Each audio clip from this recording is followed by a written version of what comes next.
Barakatah Yahweh, Barakatah Yahweh Shai, Barakatah Yahweh, Barakatah Yahweh Ba'ashem Yahweh Shai, Ba'ashem Rachar Kodash. Double honors to my apostles and elders of Great Millstone. Salutations to the hopeful elect. That's God out the four corners, pushing his word in truth and sincerity. Yahweh being the one and only true name of the Heavenly Father. Yahweh Shai being the one and only true name of the only begotten Son. Abaratazar, this be another edifying lesson to the so-called blacks, Hispanics, and Native Americans from Judah on down to Issachar. This is another day of daily verses, straight to the point. And today's daily verse is Matthew 5, verse 43. Right? Now, the verse I'm about to read, for the people who the Most High have not blessed with the wisdom, knowledge, or understanding, they'll try to use these two verses to justify why you should love your enemy Esau, the so-called white man. But that's not what it's talking about, right? You see Yahushua speaking. Matthew 5, verse 43. It says, Ye have heard that it had been said, Thou shalt love thy neighbor and hate thine enemy, right? So when the law, statutes, and commandments was given to the nation of Israel, we were neighbors amongst each other, right? So when it's talking about your neighbor, it's talking about a fellow Israelite brother or sister, but a fellow Israelite, right? Two-thirds of our people who have no understanding and the other heathens, you be in the church. I remember they would say, hey, the congregation, I want you to turn to your neighbor and tell your neighbor, I love you, neighbor. Some dumb shit like that, man. But no, these heathens is not our neighbor. No, our enemy, Esau, the so-called white man, is not our neighbor. We're supposed to hate the wicked and these heathens. So this is referring to a fellow Israelite, man. When it says, thou shalt love thy neighbor and hate thine enemy, your neighbor could be your enemy as well. But this is talking about Israel, man. It says, but I say unto you, love your enemies, bless them that curse you, do good to them that hate you, and pray for them which despitefully use you and persecute you. So this is going into a fellow brother, a fellow Akim, Ak that's in the truth, because there'll be times where brothers could bump heads, but y'all don't agree on something, or a brother might, say something or do something that, that could highly, highly offend you, and they're coming off as if, as if they're your enemy, man, right? But because they're a fellow brother in the truth, that's out there in the highways and byways serving Yahweh, showing Yahweh Shah with you, you ain't supposed to be cursing that brother. You got to have wise counsel. You got to fast, pray. You got to examine yourself. Try the spirit by the spirit, right? Pray to the Most High for whatever trials and tribulations you and our brothers going through, that, y'all can sort this out like men of the Lord. Because, I've personally experienced this where, I had a fellow brother,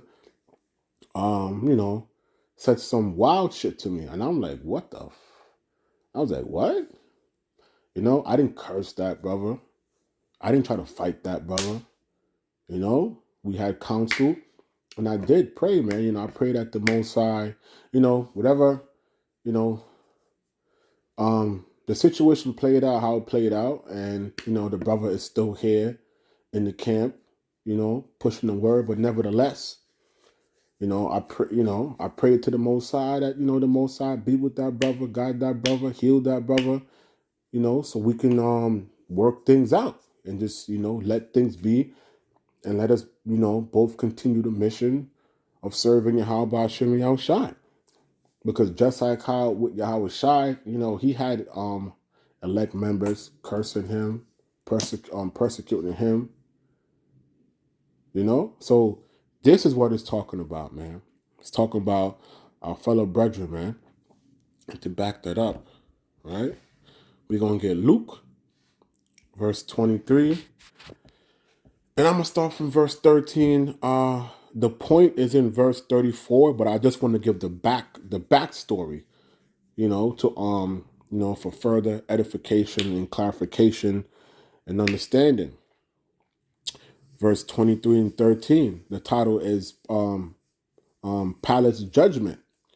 And Pilate, when he had called together the chief priests and the rulers of the people, said unto them, Ye have brought this man unto me as one that perverted the people, and behold, I, having examined him before you, have found no fault in this man touching these things, wherefore ye accuse him of. So Pilate was basically saying that, he found Yahweh Shai to be innocent, right? To be innocent. That's what he's telling the people, right? The same people that gave him up was, some of the elect members. Verse 15. No, nor yet Herod, for I sent you to him, and lo, nothing worthy of death is done unto him. Right? I will therefore chasten him and release him. For of necessity he must release one of them at the feast. And they cried out all at once, saying, Away with this man, and release unto us Barabbas, who for a certain sedition made in the city for murder was cast into prison. So they were saying, hell nah, you better not release Yahweh Shai. Pilate, therefore, willing to release Yahweh Shai, spake again to them. But they cried, saying, Crucify him, crucify him. Right? These are people of the nation of Israel, man.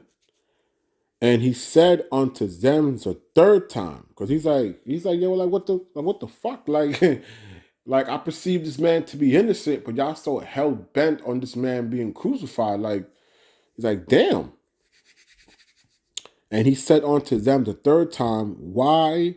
What evil had he done? Because at this point, he's just like, yo, like, why I want this man to be crucified so bad? Like, what did he do to you? I have found no cause of death in him.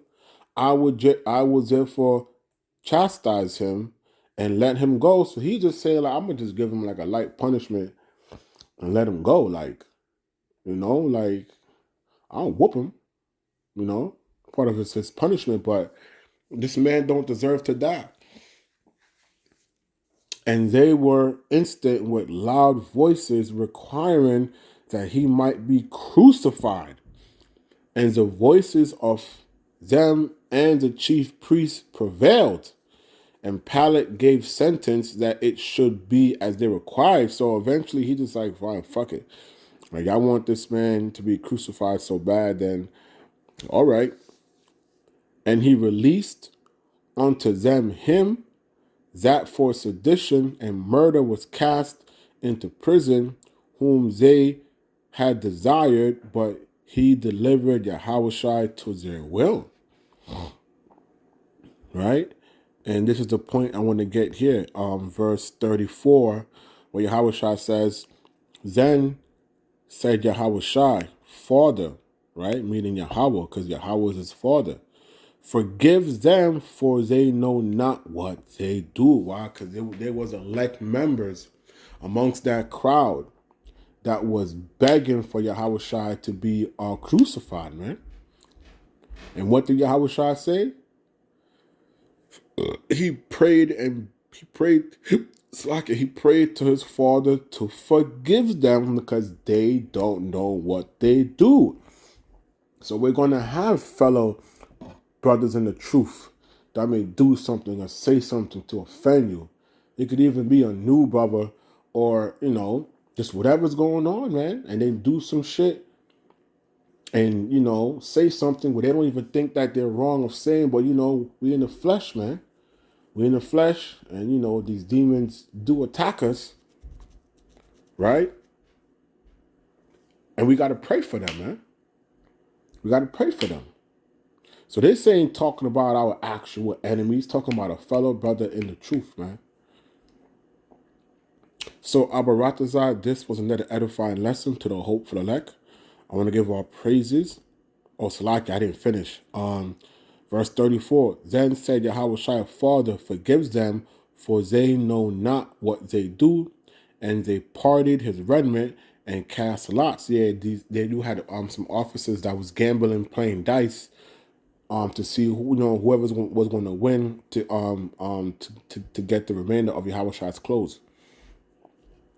So Abaratasa, this was another edifying lesson of the daily verses. I want to give all praises, honors, and glory to Yahweh, Bahashem, Yahweh Shai, Bahashem, Chakodash. Double honors to my apostles and elders of Great Millstone. Salutation to the hopeful elect that scattered throughout the four corners, pushing his word in truth and sincerity. Shalom.